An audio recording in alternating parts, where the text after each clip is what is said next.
سامعین حضرات السلام علیکم۔ امید کرتا ہوں کہ آپ خیر و عافیت سے ہوں گے۔ آج جو ہم ویڈیو دیکھنے والے ہیں وہ ہے سید امین القادری کی۔ آئیے دیکھتے ہیں سید امین القادری کا یہ بیان۔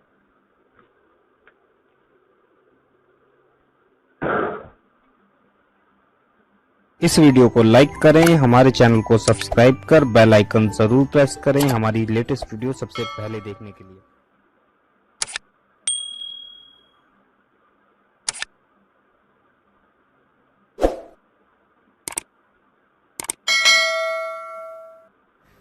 جب لوگ آئے ہیں اس کے دروازے پر تو اس کے دروازے پہ نور کے قلم سے لکھا ہوا تھا ان اللہ قد غفر للکفل، اللہ نے کفل کی مغفرت فرمائی۔ سبحان اللہ۔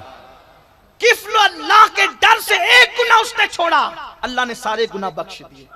تو انسان اگر اللہ سے ڈر کر ایک گناہ چھوڑے وہ بھی جوانی میں، کیونکہ آقا فرماتے ہیں اللہ کو جوانی کی توبہ سے اور زیادہ کوئی عمل محبوب ہے ہی نہیں، سب سے زیادہ اگر کوئی عمل پسند ہے تو جوانی کی توبہ ہے۔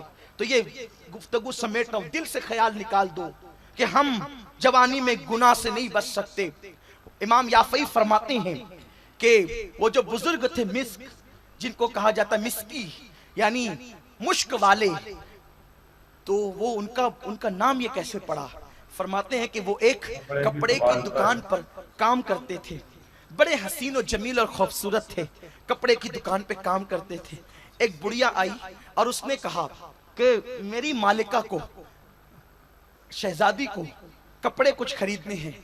وہ لے کر کے آئی، اس کو وہ جو نوجوان تھا اس نے کپڑے کے تھان پھینکنا شروع کی۔ جیسے وہ اندر آتا گیا اس کو دیکھ لیا گیا تھا، بڑا خوبصورت ہے، اندر آتا گیا، تالے ڈالتے گئے حتیٰ کہ جب اندر خوب لے کر آئے تو کپڑے کا تھان اس نے پھیلا کر دیکھو یہ کتنا اچھا ہے۔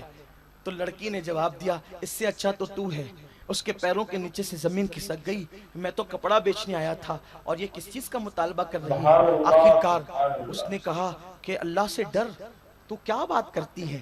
اس نے کہا میں نے تیرے ساتھ اپنی نفس کی خواہش پوری کرنا ہے۔ اس جوان نے کہا اللہ سے ڈر، یہ جائز نہیں ہے، یہ بڑا بدترین جرم ہے۔ اس نے کہا اگر تو میرے ساتھ ایسا نہیں کرے گا تو میں چیخوں گی، چلاؤں گی اور تجھے بدنام کر دوں گی، تو عزت کے ساتھ جینے کے قابل نہیں ہوگا۔ تو یہاں تو جان بچانا بھی ضروری، دامن بچانا بھی ضروری، عزت بچانا بھی ضروری۔ تو اس نے کہا ٹھیک رک ایک کام کرتے ہیں، مجھے استنجا کی حاجت ہے، میں استنجا کے لے جاؤں، اس کے بعد پھر تو جو چاہے کر لے۔ کہا تو استنجا کے بہانے بھاگ جائے گا؟ تو اس نے اپنی کنیز سے کہا کہ جا بالا خانے پر جو اپنا بیت الخلا ہے اس میں لے جا۔ وہ جوان گیا، بیٹھے بیٹھے سوچ رہا تھا گناہ سے بچوں کیسے۔ ایک خیال آیا، ایک کام کرتے ہیں، یہ تو میری خوبصورت چمڑی کو دیکھ کر کے فریبتا ہے، تو اس کو بدبو سے نفرت ہوگی، ظاہر سی بات انسان کو بدبو سے نفرت ہوتی ہے۔ اندر کا گندگی اور میلہ نکالا اور اپنے بدن پہ مل لیا۔ لوگوں کو بیت الخلا سے نفرت ہے جبکہ نکلتی ہے ان کے پیٹ ہی سے۔ نفرت کرنا بھی چاہیے، لیکن راستے میں اگر گندگی پڑی دیکھیں گے تو دامن سمیٹ لیں گے اور 4 قدم دور سے ہٹیں گے۔ گندگی اگر جسم پہ لگ جائے تو پانی سے دھلی جا سکتی ہے، لیکن اگر اس دامن پر گناہ کے دھبے لگے تو اسے پانی سے نہیں دھلا جا سکتا۔ کاش کہ ہمارے دل میں جتنی نفرت گناہ سے ہے، جتنی نفرت گندگی سے ہے، اس سے زیادہ ہمارے دل میں گناہ کی نفرت ہوتی۔ اور آپ کو ایک بات بتاؤں، ایک صحابی تھے حضرت سعد ابن معاذ رضی اللہ تعالیٰ، بکریاں چراتے تھے، لیکن بکریاں پیشاب کرتی تھی تو لاشعوری طور پہ اس پیشاب سے بچ نہیں پاتے تھے۔ حضور ان کے جنازے میں گئے، حضور نے ان کی نماز جنازہ پڑھائی اور ان کو ان کی قبر میں رکھا، اور جب قبر میں رکھا تو چہرے کا رنگ بدل گیا۔ حضور نے تکبیر کری، یہ حدیث بہت کثرت سے پڑھی جاتی ہے، حضور نے تکبیر کہی، تسبیح پڑھی حضور نے، اور اس کے بعد چہرے پہ خوشی کے آثار تھے۔ صحابہ نے پوچھا حضور چہرے پر غم کے آثار کیوں تھے؟ سرکار نے فرمایا تمہارے اس نیک بھائی پر قبر تنگ ہو گئی تھی، جب تسبیح پڑھی گئی، تکبیر پڑھی گئی تو قبر کشادہ ہو گئی۔ نیک جس کو حضور کہیں، اسٹیج کا ناظم نیک نہیں کہیں، ناظم حضرات تو کسی کو بھی کچھ بھی بناتے ہیں، کوئی افسانہ نگار نہیں کہ افسانے میں کسی کو نیک کہا جائے، ڈرامہ نہیں، بلکہ جس کو نبیوں کا امام نیک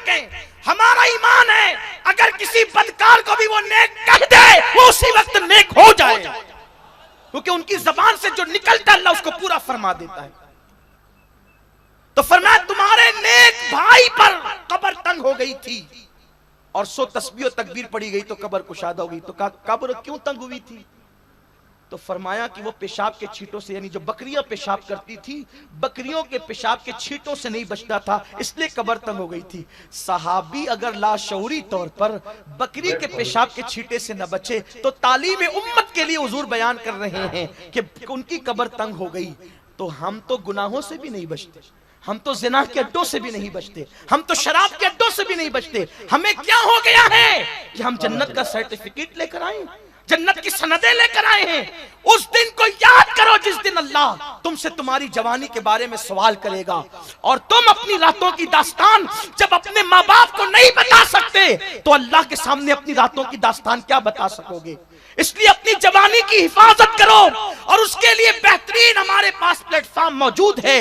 ماحول کے حوالے سے سنی دعوت اسلامی سے وابستہ ہو جائیں تو انشاءاللہ ہماری جوانی محفوظ ہو سکتی ہے. گناہ کے حوالے سے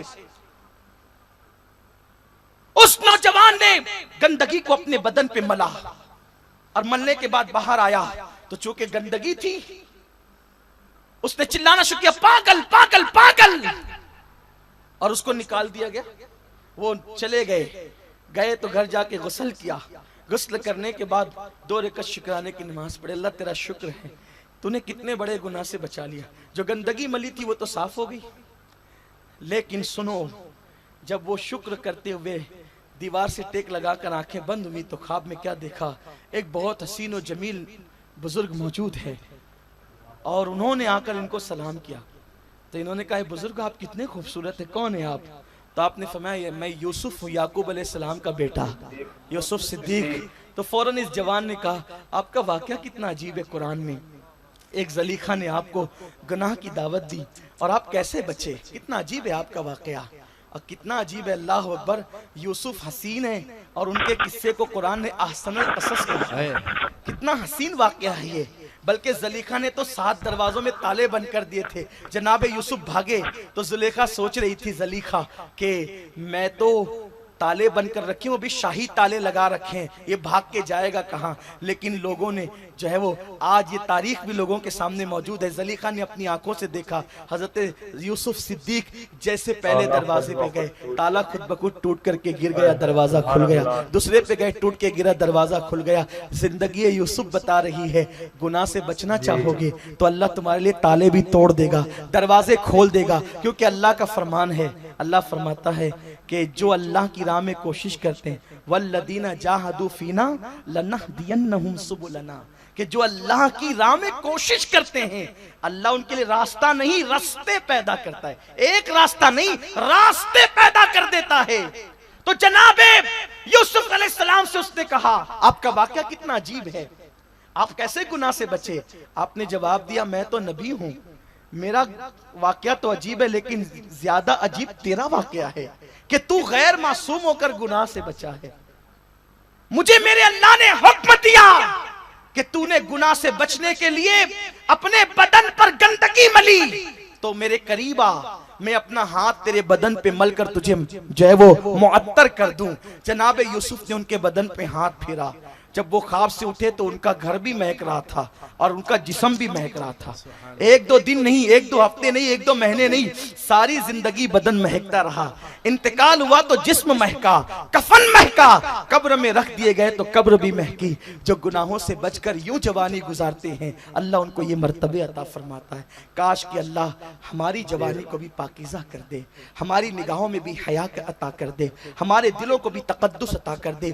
دوران گفتگو اگر کوئی غلطی ہو گئی ہو اللہ معاف فرمائے. استغفر اللہ ربی من کل ذنب واتوب الیہ.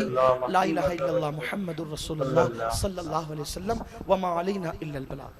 آپ سبھی حضرات سے گزارش ہے کہ فوراً اپنی ضروریات سے فارغ ہو کر تشریف لائیں. ابھی عصر کی اذان ہوگی انشاءاللہ، اس کے بعد سنت کے بعد فوراً اذان کے بعد فوراً جماعت ہوگی. آپ سبھی حضرات سے گزارش ہے کہ تشریف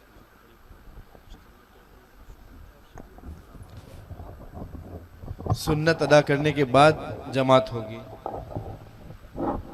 آئیے حضرات اب ملتے ہیں اگلی ویڈیو میں. السلام علیکم ورحمۃ اللہ تعالی وبرکاتہ.